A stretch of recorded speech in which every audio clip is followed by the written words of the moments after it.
चंदन फटे पुराने जूते पहनकर उस आलीशान बिल्डिंग में गया। इंटरव्यू के दौरान बॉस ने चंदन के फटे जूतों का मजाक उड़ाया और उसे रिजेक्ट कर दिया।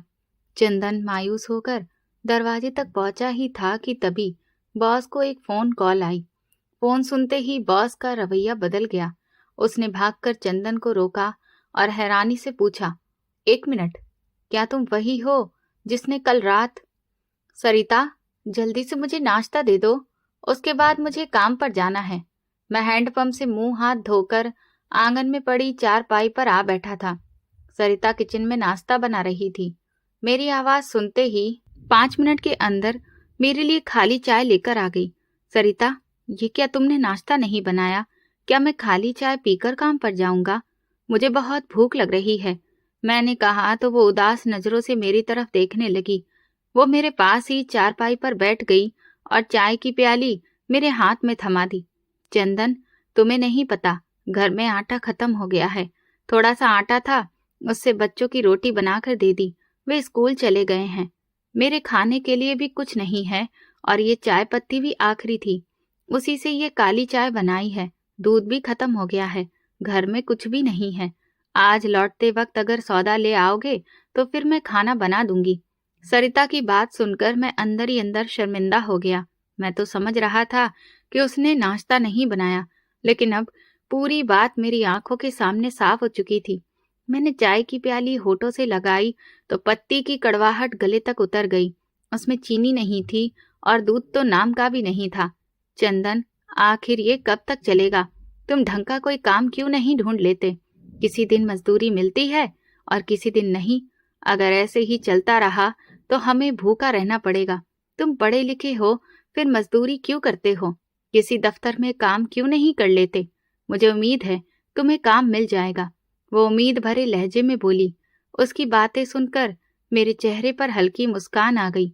सरिता, मैं पढ़ा लिखा तो हूँ, लेकिन गरीब को भला कौन काम देता है? तुम नहीं जानती मैंने कितने दफ्तरों के चक्कर लगाए हैं, लेकिन कोई मुझे रखता ही नहीं है। इसलिए फिर मैंने मजबूरी में मजदूरी करना शुरू किया है।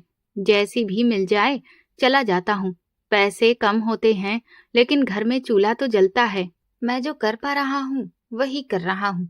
तुम क्या चाहती हो कि मैं घर बैठ जाऊं?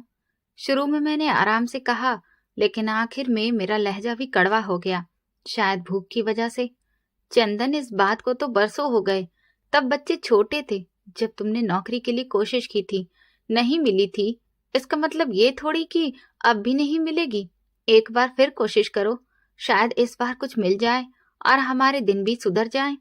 ये मजदूरी कभी मिलती है कभी नहीं। ऐसे में तो हम सच में भूखे मर जाएंगे। रात को मैंने इसी वजह से कम रोटियां बनाई थीं, ताकि सुबह बच्चों के लिए थोड़ा आटा बचा रहे और वे भूखे पेट स्कूल ना जाएं।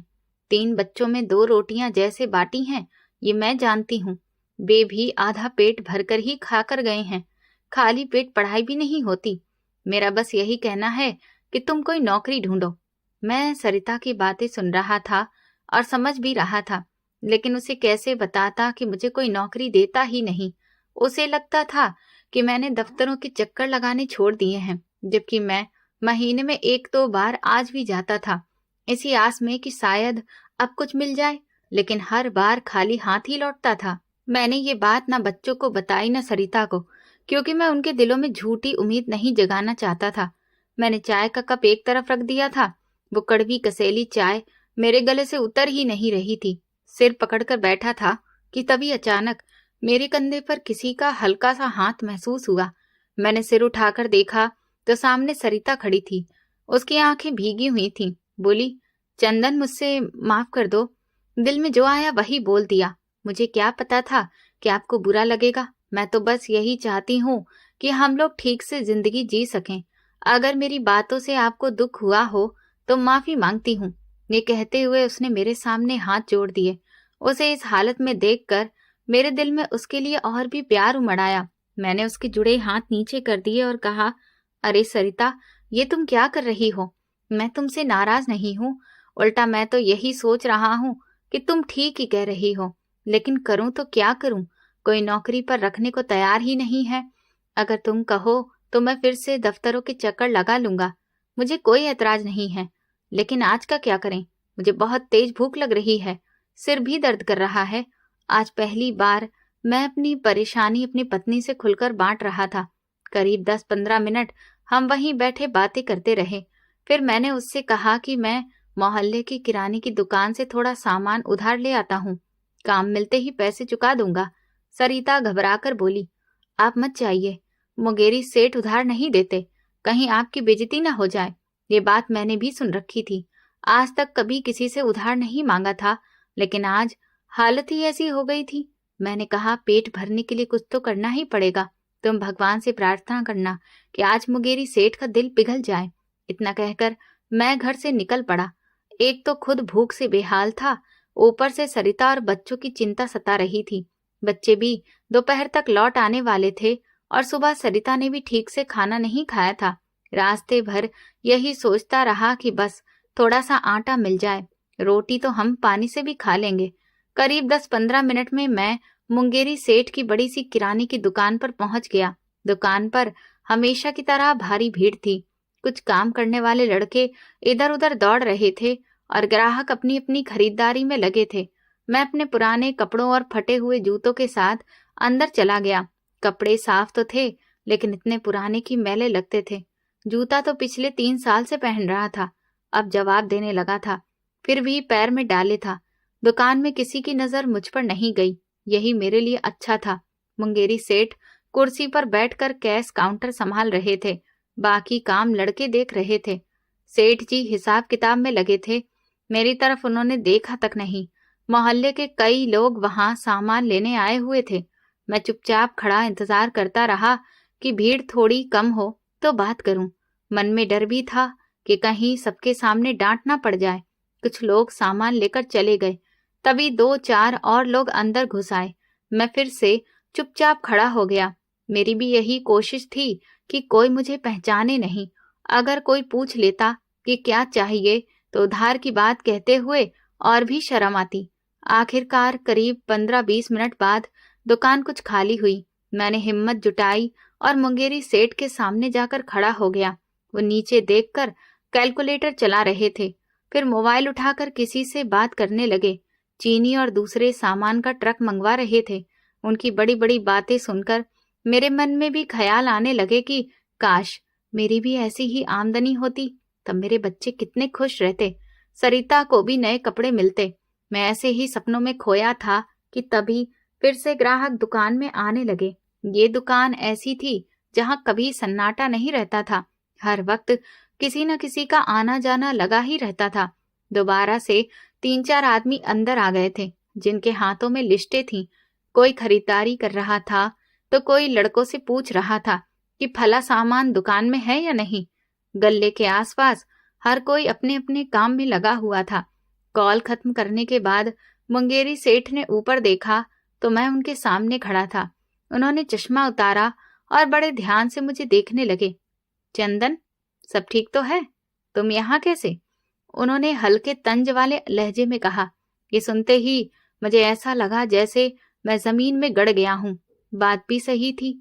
मैं यहाँ कभी खरीदारी करने नहीं आता था, क्योंकि उनकी दुकान पर तो महंगे से महंगा सामान मिलता था और मैं ठहरा एक गरीब आदमी।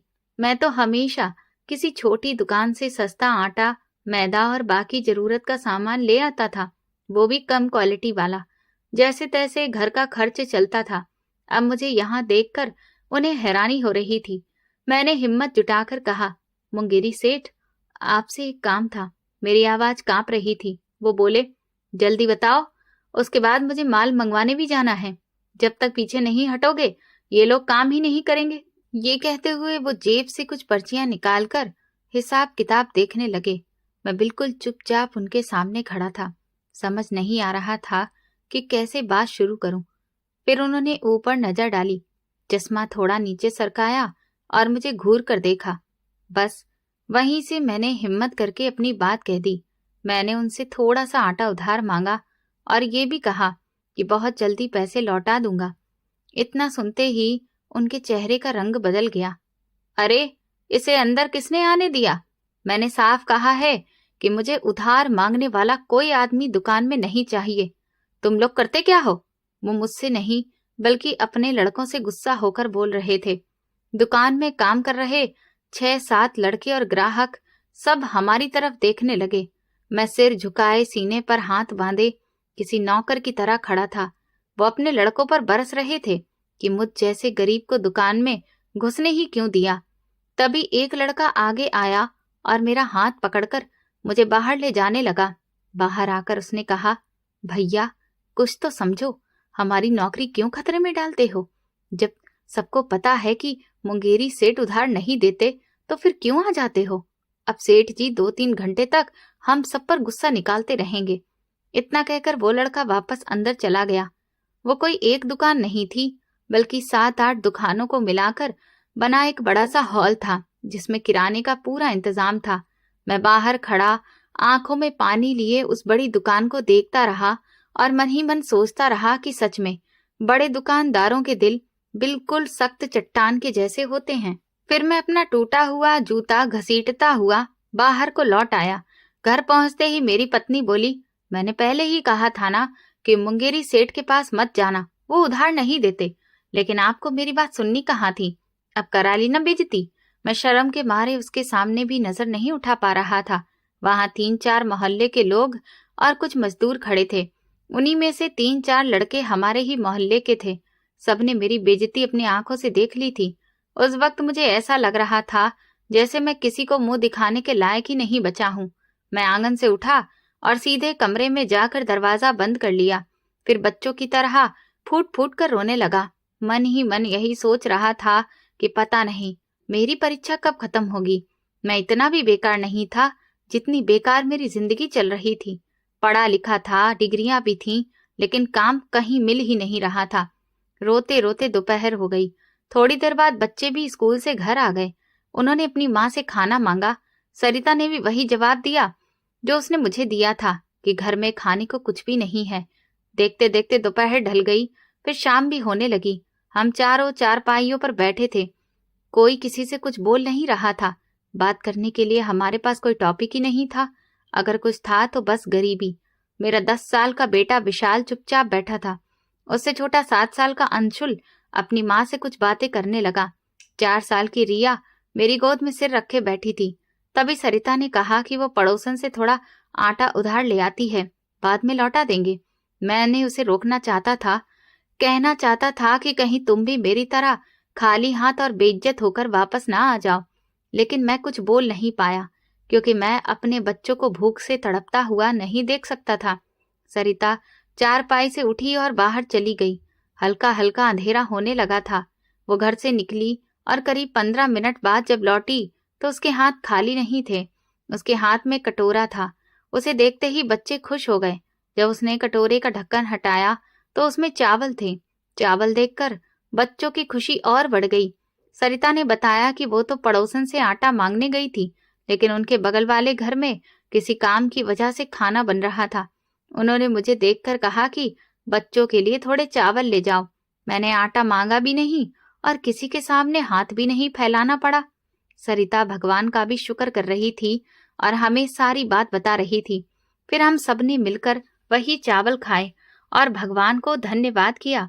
इतने लोगों के लिए चावल बहुत नहीं थे, लेकिन किसी तरह पेट भर गया। सच यही है कि इंसान के पास कम हो या ज्यादा, हर हाल में भगवान का शुक्र करना चाहिए। यही बात मैंने हमेशा अपने बच्चों को सिखाई थी। वो रात भी किसी तरह गुजर गई और अगली सुबह भी आ गई। सुबह होते ही मैं मजदूरी की तलाश में निकल पड़ा। रात को ही मेरे एक दोस्त का फोन आया था कि फिर से ईंट भट्टे पर काम शुरू हो गया है, कल से आ जाना। मैं बिना नाश्ता किए ही घर से निकल आया क्योंकि खाने को आज भी कुछ भी नहीं था। बच्चे भी खाली पेट स्कूल चले गए थे। कल के बाद आज एक और मुश्किल दिन शुरू हो गया था। भट्टे पर मुझे काम मिल गया। दोपहर को मजदूरी के पैसों से आटा खरीद कर घर आया। सरिता ने रोटियां बनाई और वो दिन भी निकल गया। 2 दिन के खाने का इंतजाम हो गया था। मैंने पूरी मजदूरी से आटा ही लिया था क्योंकि आटे के बिना गुजारा हो ही नहीं सकता था। रोटी तो हम पानी के साथ भी खा लेते थे। 2-3 दिन मैं ईंट भट्टे पर काम करता रहा। फिर एक बार फिर काम खत्म हो गया और हमें छुट्टी दे दी गई। कहा गया कि जब दोबारा काम होगा तो बुला लेंगे। मैं फिर से बेरोजगार होकर घर बैठ गया। हालांकि घर में अभी आटा बचा था, लेकिन मन में एक चिंता लगातार घूम रही थी कि जब ये आटा खत्म होगा तब मैं फिर कहाँ जाऊंगा। दोपहर का वक्त था। मैं घर पर ही बैठा था। तीनों बच्चे स्कूल गए हुए थे। मेरे तीनों बच्चे सरकारी स्कूल में पढ़ते थे और तीनों एक साथ जाते थे और एक साथ ही वापस आते थे। सरिता उसी वक्त कमरे के अंदर आई और बोली कि आप कोई और काम क्यों नहीं ढूंढ लेते। वो अक्सर यही बात दोहराती रहती थी। कई बार मुझे अच्छा नहीं लगता था, लेकिन मैं जानता था कि वो मेरी परेशानी कम करना चाहती है। आज भी उसने यही कहा तो मुझे थोड़ा गुस्सा आ गया। सरिता, तुम समझती क्यों नहीं हो? क्या मेरा दिल नहीं चाहता कि मैं काम करूं? क्या मेरा दिल नहीं चाहता कि मेरे बच्चे पेट भरकर खाना खाएं, मेरी बीबी खुश रहे? मैं कोई पत्थर नहीं हूं। मेरा भी मन करता है कि सब ठीक हो जाए, लेकिन मैं क्या करूं? कोई काम पर रखता ही नहीं है। तुम नहीं जानती, परसों भी मैं एक फैक्ट्री में गया था। वहां हिसाब किताब लिखने के लिए एक पढ़े लिखे आदमी की जरूरत थी। तनख्वाह भी ज्यादा नहीं थी। फिर भी मैं गया कि शायद काम मिल जाए, लेकिन मेरी किस्मत खराब थी। वहां पहले ही किसी और को रख लिया गया था। अब तुम ही बताओ मैं क्या करूं? मैंने गुस्से में कहा। वो नजरें झुकाकर बैठी रही। उसने कुछ नहीं कहा। थोड़ी देर बाद उसने चुप्पी तोड़ी। वो मुझसे बात करने की इजाजत मांग रही थी। मैंने कहा, सरिता, आज तक तो तुमने कभी बात करने से पहले इजाजत नहीं मांगी। आज क्या खास बात है? उसके चेहरे पर उदासी और गहरी हो गई। वो दूसरी चारपाई से उठकर मेरी चारपाई पर आ बैठी और मेरे हाथ अपने हाथों में ले लिए। चंदन, हमारे हालात बहुत खराब हैं। अगर आप इजाजत दे दें तो मैं भी कोई काम कर लूं। लोगों के घरों में जाकर काम कर लूंगी। इससे घर की हालत थोड़ी सुधर जाएगी और आप पर भी सारा बोझ नहीं रहेगा। जैसे आप बाप हैं, वैसे मैं माँ हूँ। मेरा भी फर्ज बनता है कि बच्चों के लिए कुछ करूं। वो जानती थी कि मुझे औरतों का बाहर जाकर काम करना पसंद नहीं है। मैं नहीं चाहता था कि मेरी बीवी दूसरों के घरों में नौकरानी बने, लेकिन हालात इतने खराब थे कि उसने हिम्मत करके ये बात कही थी। सरिता, तुम्हें पता है, मुझे ये सब पसंद नहीं। मुझे बिल्कुल मंजूर नहीं कि तुम दूसरों के घरों में काम करने जाओ। वहां मर्द भी होते हैं। तुम नहीं जानती दुनिया कैसी है। काम करने वाली औरतों के साथ लोग क्या क्या करते हैं। तुमने दुनिया नहीं देखी है। मैं बाहर निकलता हूँ, मुझे सब पता है। बस ये बात छोड़ दो। मैं खुद कुछ ना कुछ कर लूंगा। तुम घर पर रहो। मैं नहीं चाहता कि मेरी बीवी बदनामी अपने गले लगाए। मैं उसे समझा रहा था। मेरे लहजे में सख्ती भी थी और दर्द भी। वो हाथ जोड़कर समझाने लगी कि चंदन, ये सोच छोड़ दीजिए। हर कोई बुरा नहीं होता। मुझे कोई ना कोई काम मिल ही जाएगा। घर की परेशानी कम हो जाएगी और आप भी थोड़ा हल्का महसूस करेंगे। मैं उसकी बात सुन रहा था, लेकिन मन ही मन तय कर चुका था कि किसी भी हालत में उसे काम की इजाजत नहीं दूंगा। फिर भी मैं प्यार से समझा रहा था, क्योंकि मैं उसे समझाना चाहता था, डराना नहीं। कुछ देर वो खामोश रही, फिर बोली, ठीक है, जैसी आपकी मर्जी। आप जो सही समझे वही करें। मुझे आटा लाकर दे दीजिए। बच्चे स्कूल से आने वाले हैं। रोटियां भी बनानी हैं। जब आपको मेरा काम करना मंजूर नहीं है तो ठीक है, मैं भी आपकी बातों में दखल नहीं दूंगी। जैसा आपका दिल करे वैसा करें। उसके लहजे में नाराजगी साफ झलक रही थी। वो मुझे ये जताना चाहती थी कि अब सब कुछ मेरे ही भरोसे है। मैंने उसी वक्त कह दिया, सरिता, चाहे मुझे भूखा सोना पड़े, चाहे बच्चों को भी भूखा सुलाना पड़े, लेकिन मैं तुमसे काम नहीं करवाऊंगा। काम में भी फर्क होता है। तुम पढ़ी लिखी नहीं हो। दूसरों के घरों में झाड़ू पोछा करना मुझे मंजूर नहीं। अब तुम खुद सोचो, हर घर में मर्द होते हैं।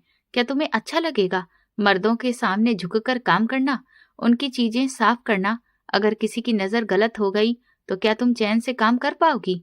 मैं उसे फिर से समझा रहा था। ये बातें सुनकर सरिता की आंखों में नमी आ गई और वो नाम सिर हिलाने लगी। नहीं चंदन, ये मुझे बिल्कुल भी मंजूर नहीं है कि आपके अलावा कोई और मुझ पर नजर डाले। मैं तो बस आपकी मदद करना चाहती हूँ। रोते हुए उसने मुझे गले से लगा लिया था।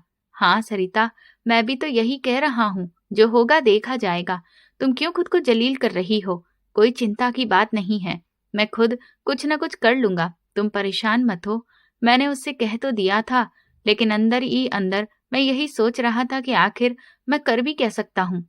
सरिता, तुम ऐसा करो, किसी पड़ोसन से थोड़ा सा आटा उधार ले आओ। मैंने सोच लिया है कि मैं दोबारा पूरी मेहनत के साथ दफ्तरों में नौकरी के लिए अप्लाई करूंगा। मुझे पूरी उम्मीद है कि कहीं न कहीं काम जरूर मिल जाएगा। मैं बड़े जोश में ये सब कह रहा था। मैंने मन ही मन तय कर लिया था कि मेरी वजह से सरिता बहुत परेशान है और अब मैं उसकी परेशानी हर हाल में खत्म करूंगा, चाहे मुझे 2 दिन तक किसी दफ्तर में बैठकर हाथ जोड़ने पड़े। थोड़ी देर बाद वो पड़ोसन से आटा उधार लेकर आ गई। उसके चेहरे पर खुशी साफ नजर आ रही थी। उसे ऐसा लग रहा था जैसे मेरी नौकरी लगना पक्की बात हो गई हो। जब से मैंने उससे कहा था कि मैं कल से नौकरी ढूंढने निकलूंगा, अपनी पढ़ाई के हिसाब से किसी दफ्तर में काम करूंगा, तब से वो बहुत खुश थी। कुछ देर बाद बच्चे भी घर आ गए। फिर हमने मिलकर खाना खाया। उस दिन हमने पेट भरकर खाना खाया था। रात को खाना नहीं बनाया क्योंकि थोड़ा सा आटा बच गया था, उस सुबह के लिए रख लिया गया था। वैसे भी दोपहर में खाना खा लिया था। रात को ज्यादा भूख नहीं थी। खाना खाने के बाद मैं अपने दोस्त से मिलने के लिए घर से निकल गया। वो भी नौकरी की तलाश में भटक रहा था। मैंने सोचा शायद वो मुझे कहीं नौकरी दिला दे। उससे मिलकर मैं रात करीब 9 बजे वापस आ गया। सुबह बहुत जल्दी मेरी आंख खुल गई। मैं उठा और टूटी फूटी अलमारी से कपड़े निकालने लगा। पहले जब मैं मजदूरी करता था तो कोई भी फटे पुराने कपड़े पहनकर चला जाता था, लेकिन अब तो मुझे ऑफिस में काम के लिए जाना था, इसलिए अपना हुलिया भी ठीक करना जरूरी था। तभी मेरी नजर पापा के सूट पर पड़ी। वो सूट उन्होंने मुझे तब दिया था जब मेरे पास पहनने को ढंग के कपड़े नहीं थे। पापा अब इस दुनिया में नहीं थे, लेकिन उनकी दी हुई उस चीज को मैंने संभाल कर रखा था। मैं वो सूट ज्यादा नहीं पहनता था क्योंकि उसे खराब नहीं करना चाहता था। नीले रंग का वो सूट जिसकी कमर के पास तेल का बड़ा सा दाग लगा हुआ था, मैंने अलमारी से निकाल लिया। वो दाग कभी नहीं उतरता था।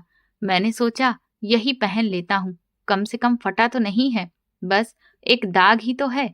जूते भी मेरे पास सिर्फ एक जोड़ी ही थे और वो भी पुराने और फटे हुए। वही पहनना पड़ा। दिल ही दिल में भगवान से दुआ कर रहा था कि रास्ते में जूता टूट न जाए। कई दिनों से लग रहा था कि जूता कभी भी जवाब दे सकता है। थोड़ी देर बाद सरिता और बच्चे भी उठ गए। सरिता ने नाश्ता बनाया। बच्चे नाश्ता करके स्कूल चले गए। मैं भी नहा धोकर वही नीला सूट पहनकर तैयार हो गया जिसकी कमर पर बड़ा सा दाग लगा था। मैंने खुद को समझाया कि कौन कमर देखता है, सब सामने से ही देखते हैं। हालांकि सच तो ये था कि चलते वक्त लोग पीछे से ही देखते हैं, लेकिन मेरे पास कोई और विकल्प भी नहीं था। मैंने सरिता से प्रार्थना करने को कहा और घर से निकल पड़ा। दोस्त ने मुझे खन्ना इंडस्ट्रीज के बारे में बताया था और अब मैं वहीं पर पहुंच चुका था। वहां बहुत भीड़ थी। हर आदमी पैंट शर्ट में था, चमकदार जूते पहने हुए, टाई लगाए हुए, सब पढ़े लिखे और समझदार लग रहे थे। बस मैं ही सबसे अलग दिख रहा था। मैं एक सोफे पर बैठा था और मुझे ऐसा लग रहा था जैसे वो सोफा भी शर्मिंदा हो कि मुझ जैसा इंसान उस पर बैठा है। मैं खुद को बहुत छोटा और कमजोर महसूस कर रहा था। वैसे तो मैं मजदूरी वाले कपड़ों से बेहतर हालत में था, लेकिन फिर भी किसी से मुकाबला करने लायक नहीं लग रहा था। आने जाने वाले लोग मुझे अजीब नजरों से देख रहे थे। कोई हंस देता तो कोई मुंह पर ही कह देता कि आज चपरासी की भर्ती नहीं हो रही। मैं मन ही मन सोच रहा था कि क्या ये लोग मुझे काम पर रखेंगे भी या नहीं। जब यहाँ के कर्मचारी ही ऐसी बातें कर रहे थे तो मालिक क्या करेगा। फिर भी मैं बैठा रहा क्योंकि मेरे पास डिग्रियां थीं। देखने में भले ही मैं अनपढ़ लगता था, लेकिन मेरी फाइल में मेरी सारी पढ़ाई के कागज संभाल कर रखे थे। वही डिग्रियां मेरी असली पूंजी थी, जिन्होंने आज तक मुझे कोई बड़ा फायदा नहीं दिया था। मुझे वो वक्त भी याद था जब पिताजी ने बड़ी मुश्किलों से मुझे पढ़ाया था। उस समय पिताजी के पास फीस के पैसे तक नहीं होते थे। कभी किसी दोस्त से उधार लेते, कभी किसी रिश्तेदार से मदद मांगते।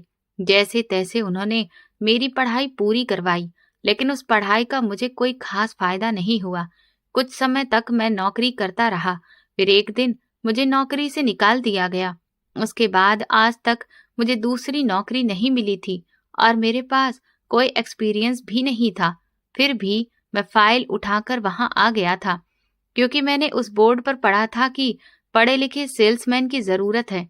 वैसे भी वो कंपनी बहुत बड़ी थी, किसी अनपढ़ को तो सेल्समैन की नौकरी पर रखते ही नहीं। मैं अब अपनी बारी का इंतजार कर रहा था। 3-4 लोग पहले से बैठे थे, सब बारी बारी से अंदर जा रहे थे। थोड़ी देर बाद मेरी बारी भी आ गई। मैं बड़ी मुश्किल से जूता घसीटता हुआ अंदर गया। मेरा एक जूता पूरी तरह टूट चुका था। अगर मैं उसे अंगूठे से दबाकर ना रखता तो शायद वो पैर से अलग ही हो जाता।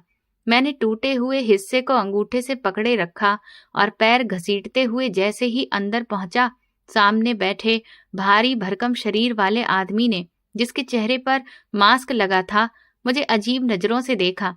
उसकी आंखों से ऐसा लग रहा था जैसे वो मास्क के पीछे हंस रहा हो। मैं आगे बढ़ा तो उसने मुझे वहीं रोक दिया और इशारे से एक कुर्सी पर बैठने को कहा। उसने मास्क ऐसे पहन रखा था जैसे अपनी सेहत को लेकर वो बहुत ज्यादा सजग हो। वो मुझे सिर से लेकर पांव तक घूर रहा था। मेरे टूटे जूते और मैले कुचेले कपड़े साफ दिखाई दे रहे थे। खुद वो एकदम साफ सुथरी सफेद शर्ट और काली पैंट में बैठा था तो उसे मैं और भी ज्यादा गंदा लग रहा था। इंटरव्यू शुरू करने से पहले ही उसने मुझे नीचा दिखाना शुरू कर दिया। मेरे जूतों की तरफ देखते हुए बोला कि हमारी कंपनी में ऐसे लोगों को काम पर नहीं रखा जाता जिन्हें अपने पहनावे का भी ढंग ना हो। वह ऐसे बोल रहा था जैसे मैंने जानबूझकर फटा जूता पहन रखा हो। फिर उसने कहा, यहाँ से चले जाओ, हमारे यहाँ अच्छे लोग काम करते हैं, तुम्हारे जैसे मजदूर नहीं। मैंने चुपचाप अपनी फाइल उसकी तरफ बढ़ानी चाही, लेकिन उसने हाथ के इशारे से रोक दिया और बोला, जाओ, मेरा समय बर्बाद मत करो। उसकी बात सुनकर मैं कुर्सी से उठ खड़ा हुआ। वो अभी भी मुझे घूर रहा था। मैंने उसका चेहरा ठीक से नहीं देखा था क्योंकि मास्क लगा हुआ था। मैं बाहर जाने के लिए मुड़ा ही था कि तभी उसके मोबाइल पर कॉल आ गई। कॉल सुनते ही उसने मुझे आवाज देकर रोक लिया। मैं दरवाजा खोल चुका था और बस बाहर कदम रखने ही वाला था कि उसने मुझे फिर अपनी तरफ बुलाया। मैं हैरान रह गया कि अब वो मुझे क्यों बुला रहा है। मुझे लगा वो दोबारा मुझे बेइज्जत करने वाला है, लेकिन उसके चेहरे पर अचानक एक अजीब सी चमक आ गई। उसने अपना मास्क उतार दिया और मुझे अपने पास बुलाया। इस बार उसने मुझे कुर्सी पर नहीं बल्कि अपने सामने पड़े बड़े से सोफे पर अपने पास बैठा लिया। फिर उसने मुझसे वो सवाल किया जिसकी मैंने कभी कल्पना भी नहीं की थी। वो बोला, क्या तुमने कल रात गोल्डन प्लाजा के सामने एक लड़की को कुछ लड़कों से बचाया था? उसकी बात सुनकर मैंने बिना सोचे समझे सिर हिला दिया। कल रात मैं अपने दोस्त के घर से लौट रहा था, तभी गोल्डन प्लाजा के सामने देखा कि कुछ लड़के एक लड़की को परेशान कर रहे थे। वो लड़की एक बड़ी गाड़ी के पास खड़ी थी। उसकी गाड़ी खराब हो गई थी। लड़के उस पर फप्तियां कस रहे थे। मैं गरीब जरूर था, लेकिन हिम्मत मुझ में भी थी। मैं उन लड़कों से भिड़ गया। थोड़ी बहस के बाद वे लड़के वहां से भाग गए। लड़की ने मुझे धन्यवाद दिया। उसने फिर मुझे पैसे देने की कोशिश भी की, लेकिन मैंने पैसे लेने से मना कर दिया और वहां से चला गया। मेरी बात सुनते ही उस आदमी ने अचानक मेरा हाथ पकड़ लिया और गर्मजोशी से गले लगा लिया। वही आदमी जो कि थोड़ी देर पहले मेरे फटे जूतों और मेरी गरीबी का मजाक उड़ा रहा था। मैं समझ ही नहीं पा रहा था कि ये सब क्या हो रहा है। तभी दरवाजा खुला और वही लड़की अंदर आई। उसने आते ही कहा, पापा, यही वो आदमी है जिसने मेरी इज्जत बचाई थी। अगर ये ना होता तो शायद आज मैं आपके सामने खड़ी भी ना होती। वो भी अपने पापा के साथ उसी दफ्तर में काम करती थी। न जाने उसने मुझे कहाँ से देख लिया था कि अपने पापा को कॉल कर दी थी।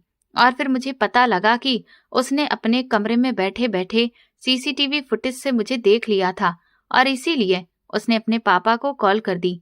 वो दोनों पापा बेटी मेरा शुक्रिया अदा कर रहे थे और कह रहे थे कि अगर तुम ना होते तो शायद आज हमारी ये इज्जत ना होती। मुझे समझ नहीं आ रही थी कि वो इतने मेहरबान क्यों हो रहे हैं, लेकिन फिर मैं जल्दी ही समझ गया, क्योंकि हर किसी के पास एक इज्जत ही होती है और जब वो चली जाए तो कुछ भी बाकी नहीं रहता। गरीब के पास इज्जत होती है, अमीर के पास भी इज्जत होती है। ये अलग बात है कि गरीब के पास इज्जत के सिवा और कुछ नहीं होता और अमीर के पास इज्जत के साथ साथ सब कुछ होता है। फिर मैं वहां से शुक्रिया समेट कर जाने लगा तो उस भारी भरकम शरीर वाले आदमी ने मुझे रोक लिया और मुझसे माफी मांगने लगा और कहने लगा कि मुझे माफ कर देना कि मैं दौलत के नशे में इतना चूर हो गया था कि मैं समझ ही नहीं पाया कि तुम कितनी मुश्किल में हो। मुझे माफ कर देना, मैंने ठीक नहीं किया। मैंने उससे कहा कि कोई बात नहीं, हम जैसे गरीबों का यही नसीब है, इसमें आपका कोई कसूर नहीं, हर कोई हमारे साथ ऐसा ही करता है। मैं ये कहकर एक बार फिर से जाने लगा तो उस लड़की ने मुझे आवाज दी। उसने मुझे भैया कहा था। उसकी आवाज सुनकर मैं रुक गया। मेरी आंखों में नमी आ गई थी। मेरी कोई बहन नहीं थी। बचपन से मुझे शौक था कि कोई मेरी बहन हो, लेकिन मेरी कोई बहन थी ही नहीं। उसने मुझे भैया कहा तो मुझे वहां पर रुकना ही पड़ा। वो सोफे से उठी और फिर मेरे सामने आकर खड़ी हो गई और कहने लगी कि अगर हमारी कंपनी में मैनेजर की जॉब करेंगे आप तो मुझे बड़ा ही अच्छा लगेगा। उसने मेरी फाइल देख ली थी। मेरी आंखों से उसी वक्त आंसू निकलने लगे। मैं जो यहाँ पर चपरासी या सेल्समैन बनने के लिए आया था, वो अब मुझे मैनेजर बना रहे थे। मेरी एक भलाई मेरे इतने काम आएगी, ये तो मैंने कभी सोचा भी नहीं था। और वैसे भी वो भलाई मैंने किसी लालच की वजह से नहीं की थी। अगर लालच की वजह से करता तो उस वक्त उस लड़की से रात को हजारों रुपए ले लेता, जब वो अपनी खुशी से देना चाह रही थी। मगर मैंने पैसे नहीं लिए थे। मैंने उसी वक्त ही उनके सामने हाथ जोड़ लिए और उनका शुक्रिया अदा करने लगा। मैंने उनसे कहा कि मेरे घर में खाने को कुछ भी नहीं था, मैं आखिरी उम्मीद लेकर आया था और अब मैं बहुत ज्यादा खुश हूँ। तो वो लड़की कहने लगी कि ये जॉब आपको बिना वजह नहीं मिली, बल्कि आपकी भलाई और बहादुरी की वजह से मिली है, क्योंकि भगवान किसी की भलाई को बेकार नहीं जाने देता। अगर आप रात को ना आते तो शायद मैं आज जिंदा ना होती, और अगर जिंदा भी होती तो शायद मेरी वो इज्जत ना रहती, क्योंकि वो लड़के बड़े ही बुरे थे। उन्होंने मुझे अजीब अजीब धमकियां दी थी। वो मुझे अपने साथ ले जाना चाह रहे थे, मगर आपने मुझे बचा लिया। मैं एक मैनेजर की पोस्ट पर लगने के बाद जब घर पहुंचा तो मेरी सरिता और बच्चे मेरा ही इंतजार कर रहे थे। मेरे हाथ में मिठाई का डब्बा और जेब में 20,000 एडवांस रुपए पड़े थे। मेरी सैलरी भी बहुत ज्यादा थी। 20,000 रुपए तो उन्होंने वैसे ही एडवांस दिए थे, क्योंकि वो मेरे घर के हालात से वाकिफ हो गए थे। मैंने उन्हें कहा था कि मेरे घर में खाने को कुछ नहीं है, तो उन्होंने मुझे एडवांस में रकम भी दे दी, जिससे मैंने मिठाई का डब्बा खरीदा और बाकी पैसे मेरी जेब में पड़े थे। मिठाई का डब्बा लेकर मैं घर आया और अपनी सरिता बच्चों को सारी बात बताई तो उनकी आंखों में भी नमी आ गई। जब बच्चे मिठाई का डब्बा उठाकर कमरे के अंदर चले गए तो मेरी सरिता मेरे पास आई और मेरे गले लगकर कहने लगी कि चंदन, मैं जानती थी कि आप ऐसे वैसे आदमी नहीं हैं। मैं ये भी जानती हूँ कि आज तक आपने किसी भी औरत को गलत निगाह से नहीं देखा, लेकिन मैं ये नहीं जानती थी कि आपकी नेकी कभी हमारे इतने काम आएगी। वो रोते हुए कह रही थी। मैंने उसे समझाया कि बस अब रोने के दिन खत्म हुए, और वाकई में वो हमारे रोने का आखिरी दिन था। वक्त गुजरता जा रहा था। अब मुझे उस कंपनी में काम करते हुए तकरीबन 5 महीने हो चुके हैं। हमारे हालात पूरी तौर पर बदल गए हैं। मैं मैनेजर की जॉब कर रहा हूँ। मुझे उस कंपनी की तरफ से एक गाड़ी भी दी गई है, जिसमें बैठकर मैं काम पर जाता हूँ और फिर इज्जत के साथ घर वापस लौट आता हूँ। अब ना मुझे किसी से उधार मांगना पड़ता है, ना किसी के सामने हाथ फैलाना पड़ता है। मोहल्ले वाले भी मेरी किस्मत को देखकर जलन करते हैं, क्योंकि उसी मोहल्ले में मैंने गरीबी के इतने साल गुजारे थे कि किसी को लगता ही नहीं था कि हमारे हालात भी सुधरेंगे। लेकिन हालात हमेशा एक जैसे नहीं रहते। एक न एक दिन वक्त जरूर बदलता है और आपकी नेकी तो कभी भी बेकार नहीं जाती। और बेशक भगवान सबसे बेहतरीन सौगात देने वाला है। दोस्तों, क्या आपने भी अपने जीवन में कभी ऐसी कोई घटना देखी है जिसमें किसी अमीर इंसान ने बेचारे किसी गरीब का मजाक उड़ाया हो? अगर आपको ये कहानी पसंद आई है और आप किस शहर से ये कहानी सुन रहे हैं, हमें कमेंट में ये सब बातें जरूर बताएं। वीडियो को लाइक करें, हाइप दें और ज्यादा से ज्यादा शेयर करें। चैनल पर नए हैं तो सब्सक्राइब करें और नोटिफिकेशन बेल दबाएं ताकि अगली अपडेट सबसे पहले आपको मिले। धन्यवाद।